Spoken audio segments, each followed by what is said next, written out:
어떻게 보면 잘못 이해됐던 면이 있습니다. 네. 뭐냐면 갑상선암은 수술 안 해도 안 된다. 이게 상당히 잘못 알려졌던 사실이죠. 그런 언론 보도 때문에 상당히 많은 환자분들이 과잉 진료 아니냐, 안 해도 되는 수술을 하는 게 아니냐, 이런 오해 아닌 오해를 했던 적이 있었어요. 안녕하십니까. 아프지 마쇼의 닥터 김준영입니다. 네, 오늘도 이게 특별한 분을 모시고 여러분들에게 좋은 내용을 말씀드리려고 합니다. 갑상선 수술을 전문으로 하시는 교수님이십니다. 교수님 소개 한번 해주시죠. 네, 안녕하십니까. 저는 강북삼성병원 유방갑상선암센터에서 내분비외과 질환, 그러니까 갑상선, 부갑상선, 그리고 부신질환의 수술을 하고 있는 윤지섭이라고 합니다. 반갑습니다. 네. 교수님 정말 반갑습니다. 네, 반갑습니다. 네. 주로 갑상선 수술을 많이 하시게 되죠? 아무래도 그렇죠. 지금 제가 주로 보는 환자분들은 거의 한 8, 90%가 우리 아무래도 갑상선 환자분들이 되겠고요. 그럼 부갑상선, 부신, 네. 그런 수술도 적진 않네요. 10% 정도 되면요. 네, 아무래도 각 대학 병원들마다 네. 기관마다 주로 환자분들이 오시는 환자군의 군이 좀 틀리기 때문에 저희 병원은 아무래도 부신 환자분들이 많이 오는 병원이다 보니까 전체적으로 환자군이 부신 환자분들이 적지 않은 편이죠. 그러면 환자분들이 대부분 외부 병원에서 진단을 받고 오시는 분들이 많습니까? 아니면 내부에서 내과 진료를 보고 네. 문제가 있다, 외과에 가서 수술해야 된다, 이런 게 많습니까? 대부분의 3차 의료기관, 대학병원의 대부분들은 외부에서 의뢰되는 환자분들이 대부분을 차지합니다. 저희 병원도 약 한 70% 정도는 외부에서 의뢰되는 환자분들이 아닌가 생각이 되고요. 나머지 30% 정도가 원내에서 진단받으시는 분들이 내과에서 의뢰되는 환자분들이 되게 그렇게 구성이 돼 있죠. 부신은 사실 외부에서 검사를 제대로 한다거나 이러기는 좀 쉽지 않거든요. 네. 네, 그러니까 그런 환자분들은 주로 내부에서 이게 많이 될 거고. 맞습니다. 네. 갑상선 환자가 한때는 완전히 폭증했지 않습니까? 엄청 맞습니다. 갑자기 많아졌는데 네. 요즘은 또 다시 잠잠해진 것 같아요. 갑상선 환자가 좀 줄었습니까? 우리 김 원장님 환자 보실 때 어떠세요?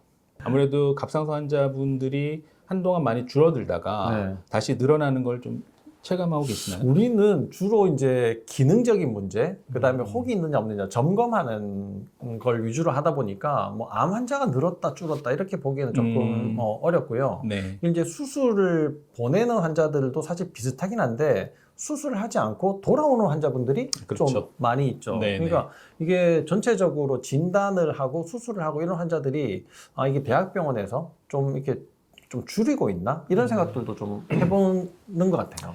지금 우리 김 원장님 말씀하신 게 갑상선 수술에 우리나라의 하나의 트렌드처럼 흘러왔던 역사가 있는데요. 아무래도 갑상선암이 우리나라에서 이렇게 많이 늘어나게 된 가장 큰 이유라고 한다면 건강검진의 보편화, 그리고 초음파 기술의 발전이 아마 큰 원인을 차지하지 않았었나 싶습니다. 2000년대 초중반부터 굉장히 폭증하기 시작한 게 갑상선암입니다. 그렇죠. 그래서 2010년대 중반, 2012년, 13년 그때까지만 해도 거의 대부분의 기관에서 갑상선 환자분들이 급격히 늘어나고 있는 걸 많이 경험을 했었거든요. 네. 그러다가 2014년쯤 돼서 일본의 구마병원에서 처음 제안을 했었던 게 있습니다. 초기 갑상선암일 때 당장 수술하지 않고 지켜보는 건 어떻겠느냐, 그런 거에 대한 논문이 발표가 되면서 일부의 경우에 있어서는 급하게 수술하지 않고 지켜보자. 그러다가 나중에 진행이 된 다음에 수술하는 건 어떻겠느냐. 그런 발표가 있었죠. 그래서 그게 최근에 갑상선 진료 권고안에도 그런 능동적 감시라는 표현으로 하나의 치료의 원칙으로 적용이 되고 있는데요. 2014년에 그게 어떻게 보면 잘못 이해됐던 면이 있습니다. 네. 뭐냐면 갑상선암은 수술 안 해도 된다. 이게 상당히 잘못 알려졌던 사실이죠.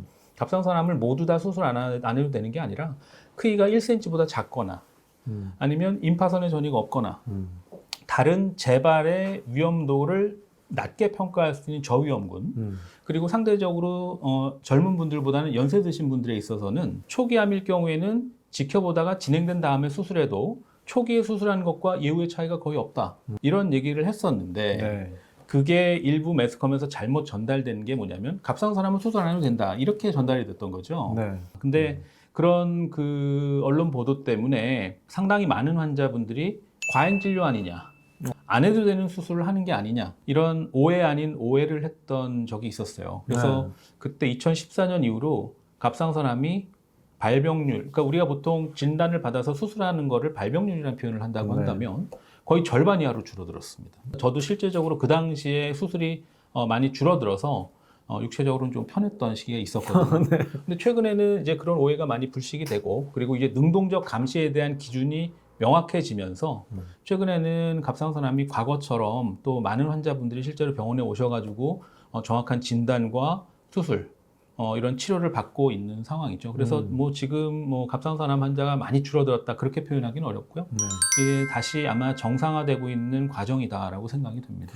그런데 이게 사실 뭐 전이가 됐느냐 안 됐냐, 뭐 임파선으로 제일 많이 가지 않습니까? 네, 그렇죠. 특히 이제 뭐 중부 이게 중앙으로 임파선이 제일 많이 가는데 되게 미세전이 이렇게 되는 것들은 사실 그냥 두고 병을 키울 수도 있지 않겠습니까? 또 두 번째는 이런 것도 있습니다. 이게 5mm 이하는 검사하지도 마라. 초음파까지는 좋은데 찔러서 확인하지 마라. 네. 뭐 이런 이야기들도 있어가지고 그걸 이제 실비보험회사에서 여기서는 너무 과잉 진료를 하고 있다. 이렇게 이제 환자분들한테 얘기를 하기도 하고 1cm가 안 되는데 병원에 가가지고 수술을 할래요? 그러면 아니 지켜봐 봅시다. 이렇게 얘기를 하니까 많은 분들이 이거는 이제 뭐 수술하지 않고 지내도 되겠다. 한 이야기는 이게 죽은 사람들한테 갑상선암 가지고 있는 사람들 많다. 그렇죠. 네. 다들 가지고 있다가 잘 살다가 뭣도 모르고 죽어서 겨우 발견이 된다. 뭐 네. 이런 이야기들이 많다 보니까 갑상선암을 꼭 굳이 해야 되나. 네. 또 수술을 할 때 암만 이렇게 싹 도려내는 게 아니다 보니까 내가 갑상선을 이것 때문에 다 잘라야 돼? 이런 이제 약간 좀 네, 불안감. 자르고 나서 약을 평생 먹어야 돼? 이런 이제 좀 여러 가지 오해들. 그렇죠. 이런 것들이 네. 이제 좀 풀어지는 시간이면 좋을 것 같습니다.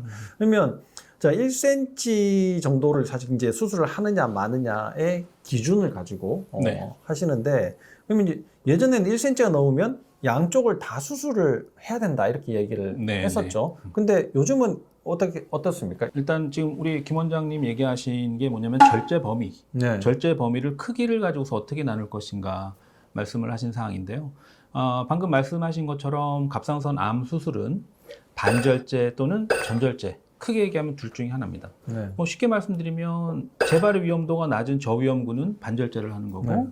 재발의 위험도가 높거나 양측성 암이거나 진행이 돼 있으면 당연히 전절제를 해야 재발률을 낮출 수 있겠죠. 네. 과거에는 1cm를 기준으로 해서 보통 전절제를 할 것인가 반절제를 할 것인가를 많이 나눴어요. 근데 네. 최근에 저희 권고안에 의하면 쉽게 말씀드리면 1cm보다 작으면 가능한 한 반절제, 4cm보다 크면 무조건 전절제입니다. 그 사이를 보통 1cm와 4cm 사이를 우리가 보통 회색지대다 그렇게 네. 얘기를 하거든요. 네. 1cm와 4cm 사이에 있어서는 반절제를 할 것인가 전절제를 할 것인가 여러 가지 팩터들을 고려를 해야 돼요. 하다못해 저는 그 환자한테 절제 범위에 있어서는 적어도 주치의 치료에 대한 철학과도 관련 있는 문제입니다라고 말씀을 드리기도 해요. 무슨 네. 의미냐면 예전에 미국 서부 쪽 똑같은 1cm 암을 가지고 또는 2cm 암을 가지고 미국 서부 쪽으로 갔다. 예를 들어서 대표적인 UCSF라고 하는 미국 샌프란시스코에 있는 의과대학에 가면은 그쪽에서는 가급적이면은 크기가 작아도 전절제를 선호했습니다. 네. 그리고 미국 동부 쪽으로 가서 메모리얼 슬론 캐터링 병원 같은 경우에는 아무리 크기가 커도 가급적이면은 반절제를 유도를 했던 그런 치료 방침을 갖고 있어요. 그래서 절제 범위에 있어서는 약간의 차이를 가질 수밖에 없는 게 사실 갑상선암 수술의 특징 중에 하나였죠.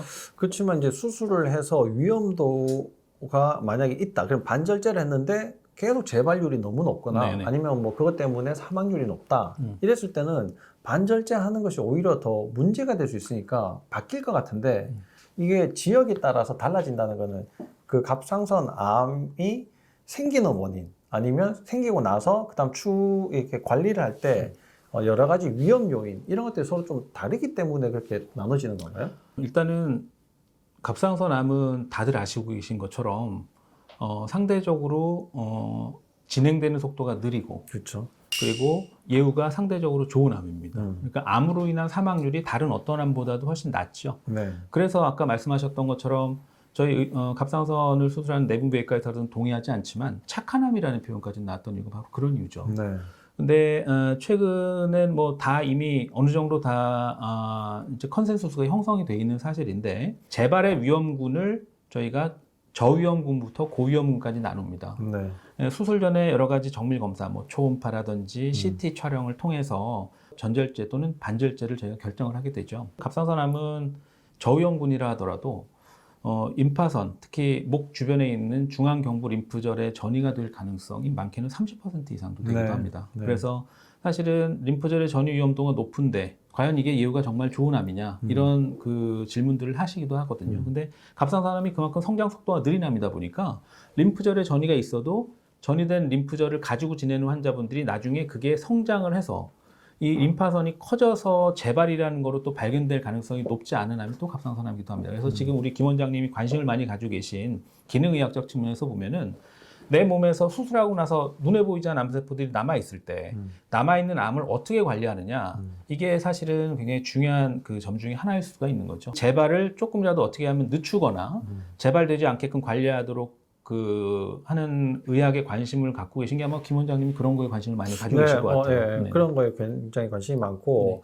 여러 가지 이제 그런 원인부터 일단 좀 교정을 해야 된다라고 이제 이야기를 하는데 지금 이런 주류 의학에서 이야기하는 원인, 갑상선 암의 원인이 방사선 노출 뭐 이런 그렇죠. 것들이 이제 굉장히 또 네. 첫 번째로 치지 않습니까? 근데 방사선 노출이 생각보다는 그렇게 많지 않기도 하고, 예를 드는 게 이제 체르노빌 원전 사고, 뭐 네. 이런 거 아니면 이제 저 후쿠시마 원전 사고 네. 이런 것들 이제 예를 들지만 사실 우리나라에서 그런 걸 경험한 적이 없지 않습니까? 그렇죠. 예. 네, 네. 그러면 이제 두 번째로 넘어가는 게 의료용 방사선 노출을 네. 이제 두 번째로 이렇게 따지는데.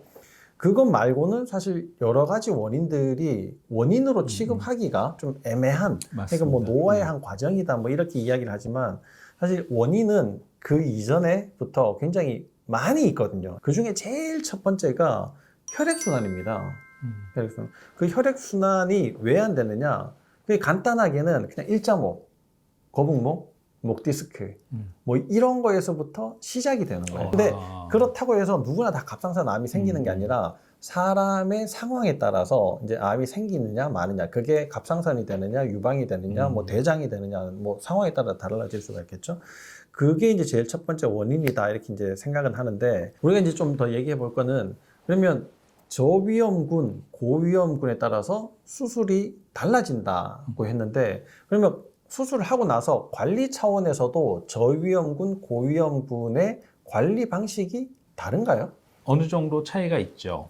예를 들어서 반절제를 딱 하고 났는데 예상했던 대로 수술하고 나서 림프절 전이가 없거나 림프절 전이의 개수가 적고 전이된 림프절의 크기가 작은 저위험군이다라고 평가될 때는 네. 반절제한 환자들 중에서도 일부는 갑상선 호르몬을 중단하는 경우도 있습니다. 그런데 이 갑상선 호르몬을 먹는 이유는 사실은 크게 세 가지 정도를 보통 말씀을 드립니다. 첫 번째가 이제 갑상선 호르몬이 부족하니까 보충하는 목적이 첫 번째고, 네. 두 번째는 갑상선 호르몬을 드시게 되면 우리 몸에서 갑상선 자극 호르몬 수치를 떨어뜨릴 수가 있어요. 네. 이 갑상선 자극 호르몬이 결국은 갑상선 세포 또는 갑상선 암세포의 성장을 촉진하는 역할을 하거든요. 네. 그래서 이 자극 호르몬을 떨어뜨리자는 게 두 번째 목적이고, 또 세 번째 목적이라고 한다면 갑상선 암이 우리 몸에서 오래 갖고 있게 될 때, 우리 몸에 오랫동안 자극 호르몬의 영향을 받아서 몸에 오래 갖고 있으면 갑상선 암은 대부분 이제 분화도가 좋은 암에 속하는데 이게 점점 시간이 갈수록 분화도가 안 좋게 변합니다. 그렇죠. 점점 더 고약한 놈으로 변하게 되는 거죠. 그렇게 변화되는 과정을 억제하자라는 목적도 또 있는 거예요. 그래서 이 갑상선 호르몬을 먹는 목적은 되게 그 세 가지인데, 일부 초기일 경우에는 갑상선 호르몬도 끊을 수 있다. 네. 근데 물론 반절제를 했다라고 해서 무조건 다 약을 끊는 건 아니고요. 아직도 저희 학회 내에서는 반절제한 환자들 약을 계속 먹는 게 좋을지, 어떤 경우에 끊는 게 좋을지에 대한 어느 학회든지 명확한 가이드라인은 아직까지 나와 있지는 않지만 초기암일 경우에는 끊을 수 있다는 게 일반적인 컨센서스고요.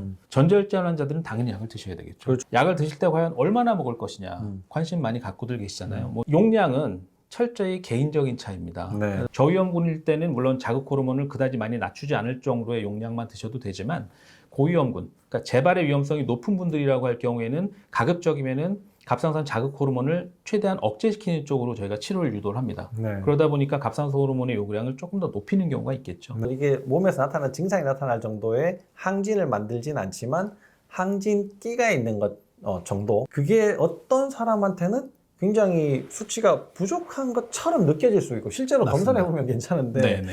느껴질 수도 있고 어떤 사람한테 굉장히 과한 것처럼 느껴지기도 하고 그런 이제 밸런스를 맞추는 게 굉장히 이제 어려울 것 같기도 합니다. 네, 사실 네. 뭐 외과는 주로 이제 수술을 위주로 이렇게 하다 보니까 그런 환자분들은 뭐 내과에서 조금 더 관리를 해주시거나 아니면 이게 이제 대학병원보다는 이게 동네에서 갑상선을 잘 보시는 분이 좀 이렇게 몇 개월 단위, 좀 짧은 기간으로 계속 이렇게 좀 관리를 해주시면 좋은데 대학병원에 다니시는 분들은 또 자주 오시는 것들을 굉장히 또 불편해 하시더라고요. 그렇죠. 네. 증상이 있어도 뭐 다른 원인들을 좀 찾아보시기도 하시는데 이런 갑상선 약을 줄 거냐 말 거냐가 우리가 보통은 외형적인 상태에서 결정을 하지 않습니까? 뭐 사실 이제 TSH 수치가 변하는 거는 갑상선이 있느냐 없느냐가 가장 크게 이제 결정을 하기는 하지만 그렇죠. 네. 외부 요인들도 굉장히 많이 있거든요. 네. 여성 같은 경우에는 에스트로겐의 영향을 굉장히 많이 받거든요. 네. 그리고 이게 이제 다른 약을 먹느냐 아니냐, 뭐 노동이 심하냐 아니냐, 뭐 이게 뭐 여러 가지 이제 음식을 또 이제 어떻게 먹느냐, 몸에 다른 문제는 없냐 이런 것들로 갑상선이 굉장히 이제 민감하게 영향을 받는단 네, 말이에요. 네.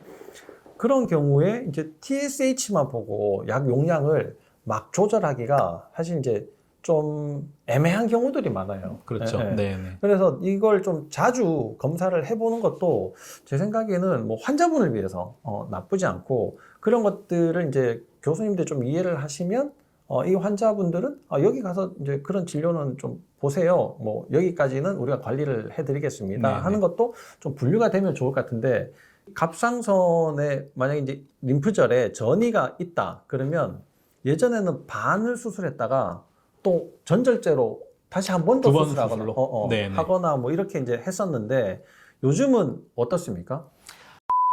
반절제한 이후에 재발 위험군이 높은 경우에는 좀 더 수술 이후에 짧은 간격으로 지켜본다거나 나중에 재발한 다음에 수술하는 거로 저희가 유도를 하고 있죠. 가능한 한 반절제하고 난 다음에 자기 갑상선을 갖고 지낼 때까지는 갖고 지내는 거를 저희가 선호를 하고 있습니다.